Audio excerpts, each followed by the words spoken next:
A është instaluar në Shqipëri tashmë miti i paras dhe a ka rënë miti i diplomës? Miti i diplomës ende nuk ka rënë, po besoj që miti i paras është i qartë më tashmë për gjithë shqiptarët dhe bërja e paras është besoj fokus i shumicës popullsisë.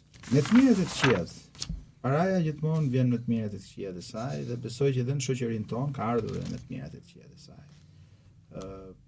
Dhe aktualisht ne mund të themi që Shqipëria nuk hyn tek vendet e varfra, siç ka qenë përpara, ka një përmirësim, sigurisht ka një pjesë popullsisë. Statistikat tonë që nga 90 deri tani është 5 deri në 6 fishuar të ardhurat për frym. Po do shikosh në të gjithë parametrat, nuk e hym që të flasim me shifra, ka një përmirësim shumë të madh. Ka njerëz që ende janë në vështirësi dhe kjo duhet pranuar, po duhet pranuar edhe fakti tjetër që sot në Shqipëri ka njerëz që kanë shumë para. Kjo është e vërtetë, siç ka edhe të vërtetë tjetër që paraja ka rënë dhe në duar shumë të këqija. Edhe kjo ka ndodhur Nga se ka ardhur kjo? Po ka ardhur dhe çfarë kuptoni ju me duart e këqija? Ose çfarë duhet kuptojmë ne? Ne e dim, po ja themi audiencës. Po.